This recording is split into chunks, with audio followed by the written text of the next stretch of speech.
we go.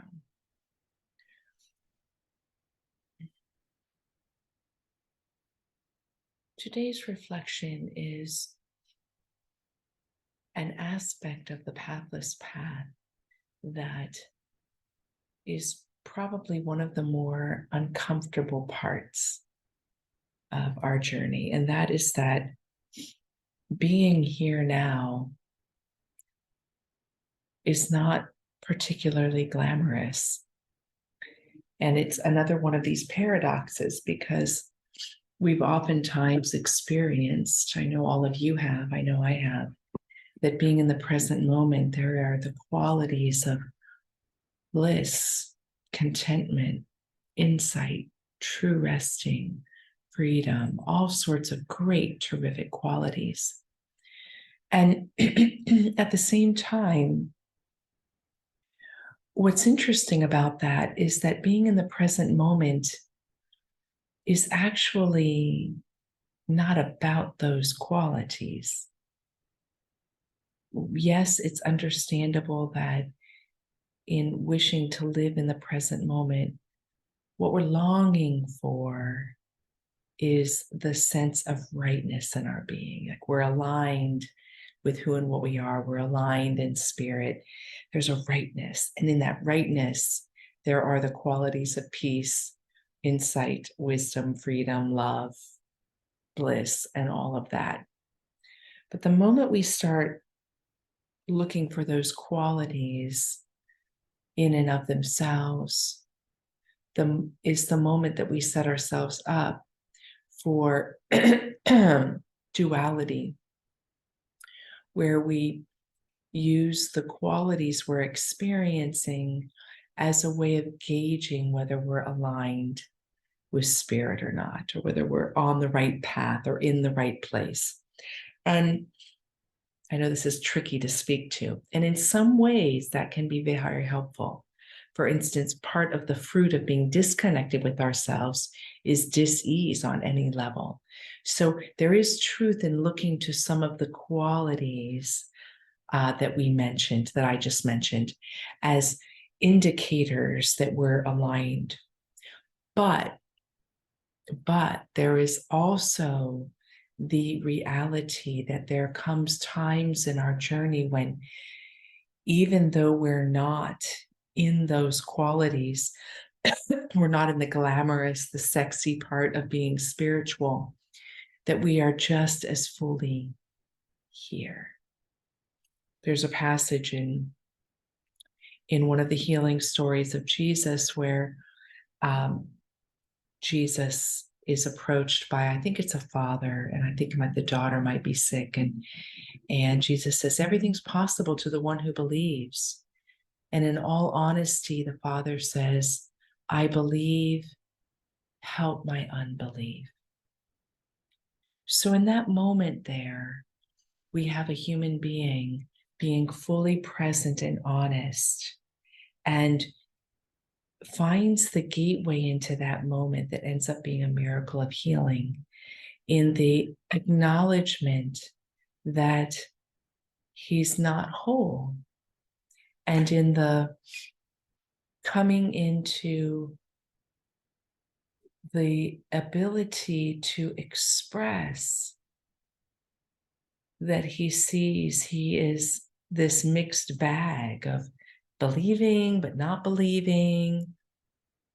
And I think what is the sign that he's in the present moment at that moment is that he receives the reflection back from Jesus that and his daughter ends up getting healed. And again, this is a very tricky paradox to speak to, because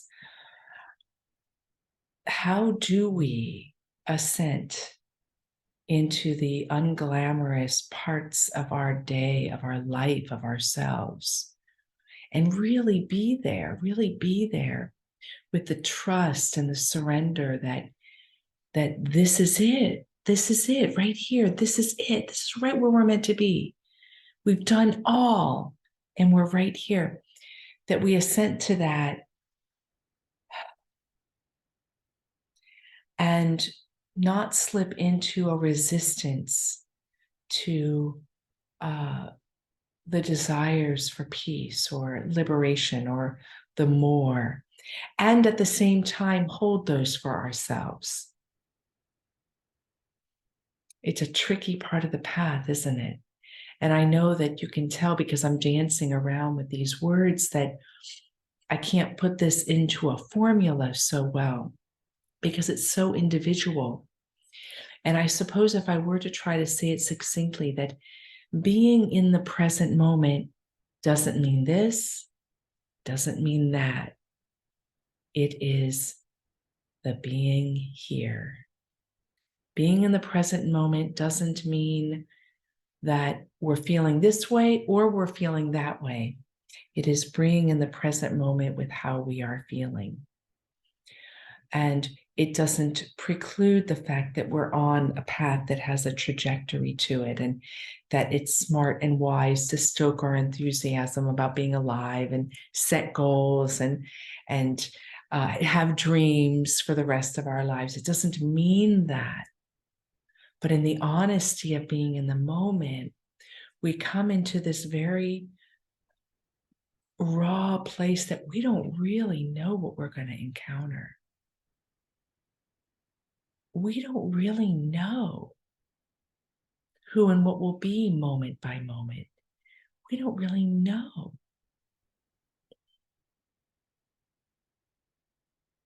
I want to read a sutra.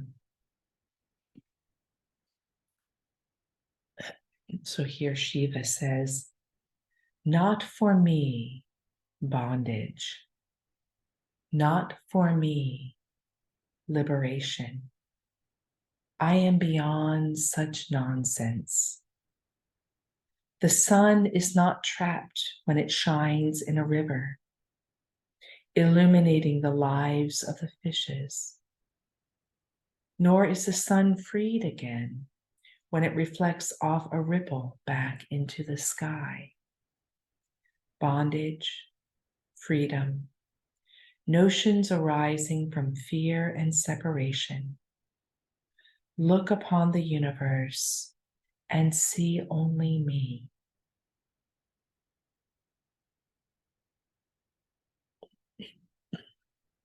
This speaks to what I'm pointing to.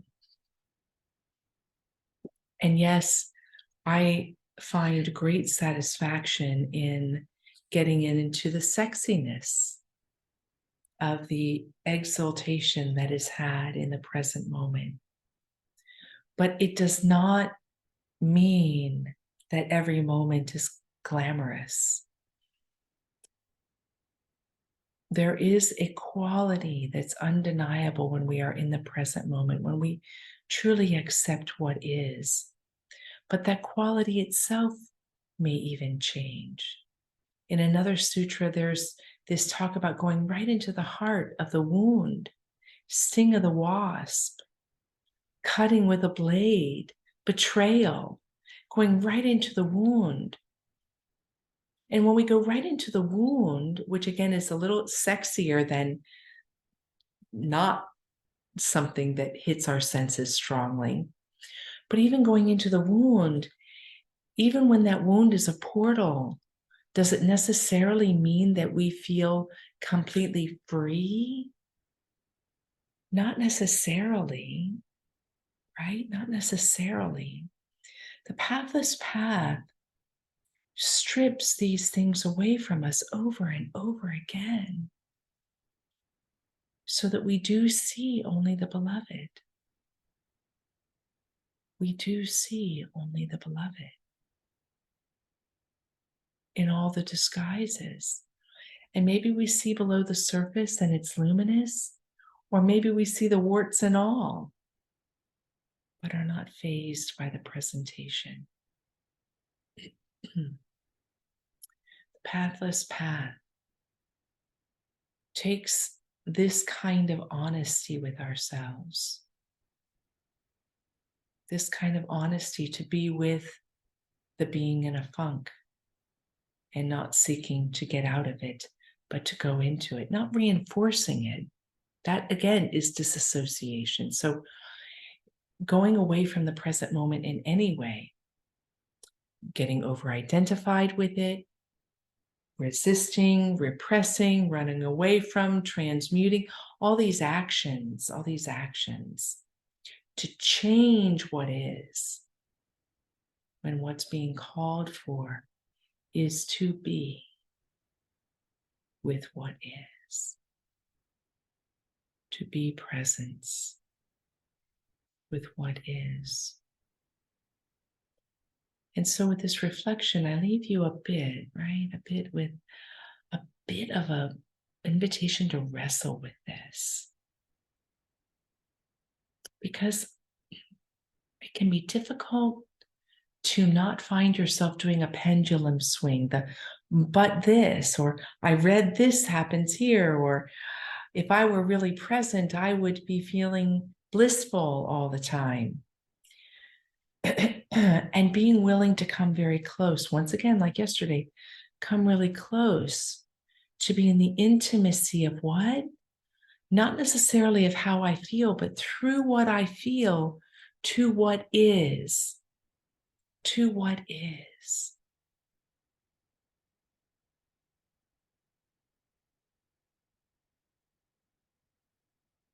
Isn't that such an interesting line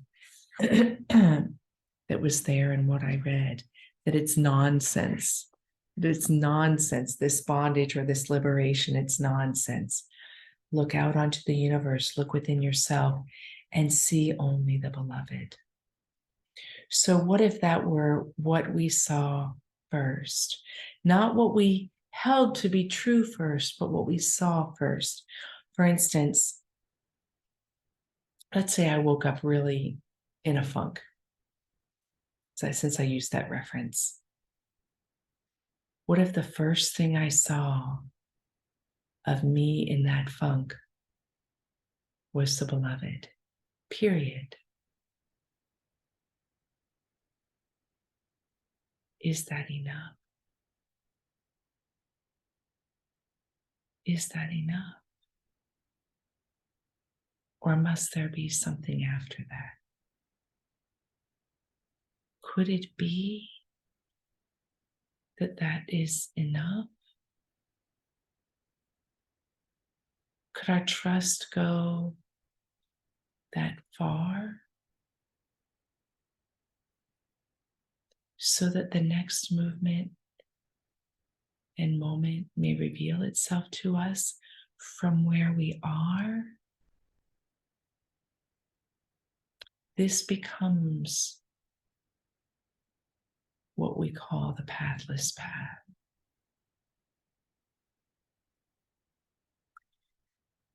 As far as I understand, I've not studied Byron Katie's work in great, great depth. But as far as I understand her path, when she was suffering severe depression and a bunch of other things, she would find herself unable to get up off the floor. And I know I've told this story, but if you look closely at what happened, she went right into what was. In a way, she didn't go into what was to find the way out. She was propelled in this pathless path to go into what was. What was? Eckhart Tolle gave up, surrendered into the vortex of his own depression, went into what was. And we have in that story that he didn't recount that he went in order to get out. He went in to what was. Now, these are extreme examples.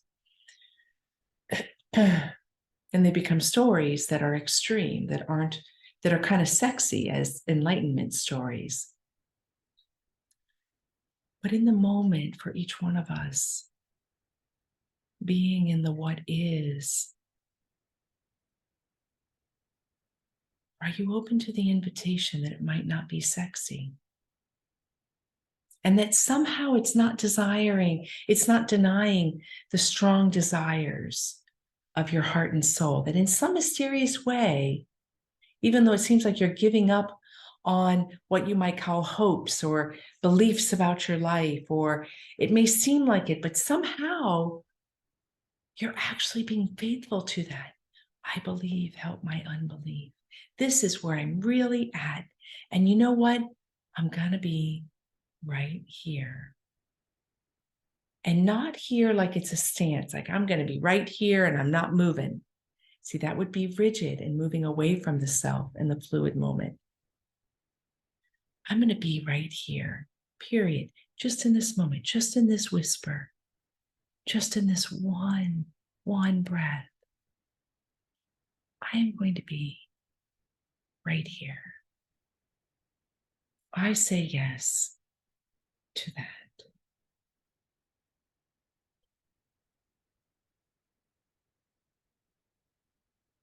This is, I believe, one of the harder topics because it's fraught with so many in questions, like all the buts. But what about? And doesn't that contradict that?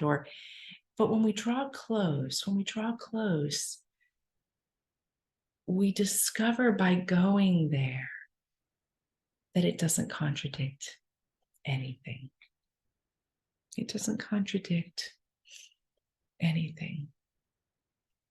I'll recite another sutra. Worship does not mean offering flowers. It means offering your heart to the vast mystery of the universe. It means letting your heart pulse with the life of the universe.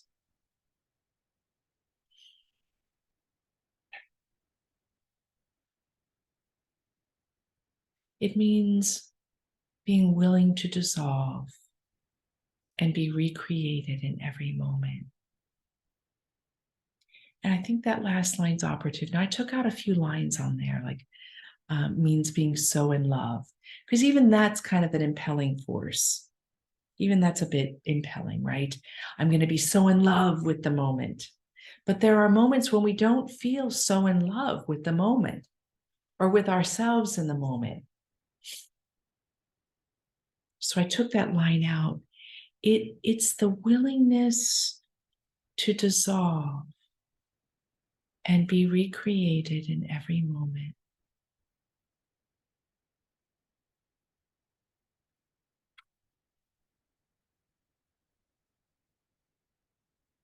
So I leave you with this as an open question. And obviously, I'm giving you my reflection on it, like always.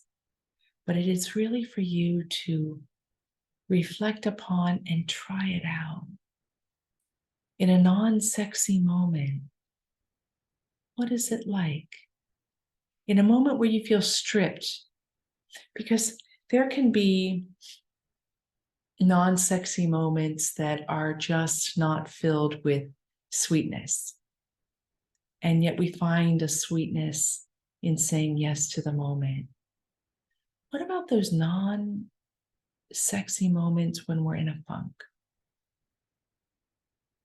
When we really doubt? When we really wonder if we're on a path, or if our saying yes to a path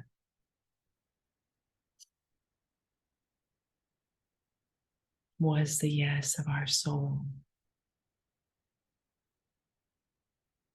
And the whole panoramic view of all of this,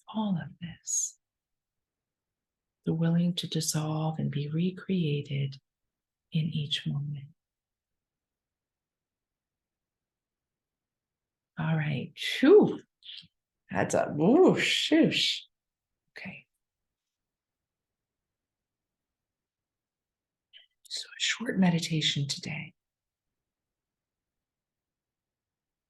And I want to call in Mary on this one. I love Mary. She doesn't come into our meditations much. In fact, I think next week we need to call her in and a lot of angels and guides a little more,